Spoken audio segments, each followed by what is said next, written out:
Look around today, and you might notice a heavy, almost undeniable paradox. It's 2026, and millions of people are earning higher salaries than they ever have in their lives, yet the economic data shows they feel tangibly poor. Well, in this explainer, we're diving deep into the research and the massive macroeconomic trends driving this phenomenon.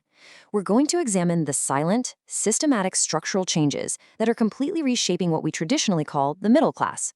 By looking objectively at the numbers, we can actually start to piece together exactly why the cost of living feels so disconnected from the wages we're all taking home. The defining economic shift of the last few decades becomes incredibly stark when we compare the baseline expectations of 1990 to those of today. Back in 1990, the ratio of median home prices to median income meant that a single income could often secure a mortgage, support a whole family, and still generate consistent savings. The math simply worked. Fast forward to today, and that economic reality has completely fractured. Now, even dual-income households are finding it incredibly difficult to maintain that exact same standard of living. And while it's super tempting to just write this off as a brief period of temporary inflation, the broader economic data tells us a much deeper story. The traditional middle-class experience isn't just on pause, it's being systemically and fundamentally repriced. So let's get into part one, the middle-class illusion, and the clash between numbers and actual value. For decades, national economies and global markets depended entirely on a stable, predictable middle class to drive consumption and keep society running smoothly. But the illusion of modern wealth really boils down to a massive decoupling of wages and reality. Over the last 20 years, the absolute core expenses you need just to maintain a middle-class life, we're talking housing, food, healthcare, and education, have seen an explosive compounding increase in cost. Simultaneously, wage growth, when you actually adjust it for true inflation, has hit a brick wall. Sure, the numbers on our paychecks grew, and that gave us a nice psychological comfort, but the actual purchasing power of those specific numbers quietly eroded away. The economic analysis points to a profound shift here. Get this. To really put this into perspective, a person earning $40,000 back in 2005 could often command a much more comfortable lifestyle with far greater access to asset ownership than someone earning $80,000 today. Back then, a much larger chunk of that income could actually be directed toward assets that appreciated over time, like real estate. Today, a heavily disproportionate percentage of that $80,000 is instantly swallowed up by wildly inflated day-to-day living costs, meaning your ability to save, invest, and build long-term wealth has been severely restricted, even with that higher salary on paper. Moving on to part two, the asset-wealth gap and the hidden mechanics of this trap. To understand how this happened, we really have to look at the mechanics of housing and capital markets. We have a whole generation that was raised to view homeownership as a guaranteed milestone, right? But now, they're facing a landscape where real estate prices have just wildly outpaced median salaries. The data reveals a massive, growing divide between relying on your labor versus owning assets. If you're relying strictly on a salary, wage increases offer only a temporary band-aid before long-term inflation quietly pulls you under again. Asset owners, however, operate in a totally different universe. Driven by years of near-zero interest rates, massive money printing, corporate real estate buy-ups, and speculative investing, capital markets fundamentally rewarded people who held assets. When central banks pumped trillions into the economy post-2020, that capital overwhelmingly flowed straight into stocks, property, and businesses. As a result, the wealth of asset owners absolutely skyrocketed, while folks trading their time for a stagnant wage fell further and further behind. Which brings us to part three, the cognitive labor threat, where AI acts as the ultimate accelerant.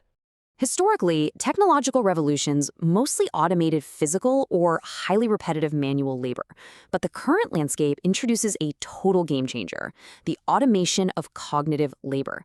Entire white-collar industries, from designers, writers, and editors to customer support agents, junior analysts, and coders, are being fundamentally reshaped in real time. Corporations operate on market dynamics, heavily favoring efficiency and widening their margins. And as artificial intelligence advances, bespoke cognitive tasks are rapidly turning into cheap, scalable commodities. The data is super clear here. When complex brain work becomes faster and cheaper to generate synthetically, the premium traditionally paid to middle-class knowledge workers drops. It creates a highly volatile environment where skills that used to guarantee a secure middle-class income are suddenly susceptible to massive devaluation. Okay, part four, the broken social contract and the societal fallout we're seeing. At the exact same time wages are stalling and white-collar work is being automated, modern society is pushing us to consume more than ever. Luxury culture has been totally normalized, driven by a digital landscape that equates your personal value with what you visibly spend. And the sociological fallout of this is just immense. Historically, stable societies are anchored by a social contract, that mutually agreed upon belief that disciplined, hard work predictably leads to economic stability. But as basic milestones slip completely out of reach, debt transitions from being a tool for leverage into a strict requirement just to survive. People are financing their daily living, leaving them incredibly vulnerable. You're basically one macroeconomic shock, like a layoff or a medical emergency, away from total ruin. Sociological research consistently demonstrates that when a middle class systematically shrinks like this, it triggers a cascade of secondary effects. We're seeing measurable correlations to delayed household formation, collapsing birth rates, a massive erosion of trust in public institutions, and a rapid rise in political extremism. For generations, the formula for economic success was highly standardized and super reliable. You study hard, you acquire a degree, secure stable employment, buy a house, and eventually retire safely. Today, demographic data shows younger generations actively delaying marriage, postponing starting families, and completely abandoning traditional career trajectories. From an analytical standpoint, this isn't just some arbitrary shift in cultural preference or people being lazy. It is a completely rational response to broken economic math. The cost of acquiring a degree has vastly outpaced the wage premium that degree actually provides in the real world. That standardized step-by-step formula that drove economic mobility for the last 60 years, it literally isn't mathematically viable anymore for a massive segment of the population. So, what do we do about it? Part 5, the new rules of survival, focusing on adaptability and ownership. Every major macroeconomic shift, from the Industrial Revolution to the dawn of the internet, simultaneously destroys old frameworks while creating entirely new mechanisms for wealth generation. And the emerging economy points to a strict reward system based not on your tenure at a company, but on ownership. The sources highlight 4 absolute pillars of this new wealth generation: ownership of adaptable skills, ownership of distribution and audiences, ownership of businesses, and ownership of technology. The old middle class was constructed around the stability of a wage. The future points entirely toward independent actors who can leverage technology to build compounding value. Surviving this economic transition requires letting go of the assumption that a traditional salary alone will ever outpace structural inflation. You have to move toward frameworks that build scalable equity and direct leverage. When we look at all these concurrent trends, economic analysis points to one incredibly grave danger: assuming that the macroeconomic system will eventually just revert back to a pre-2020 baseline.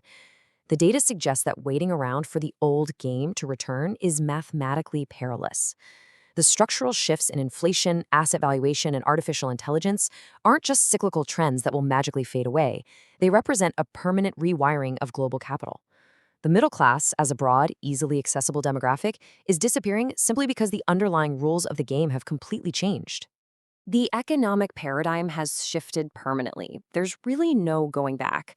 So the only question remaining is how you, your community, and our institutions will position themselves in the wake of this massive, undeniable transition.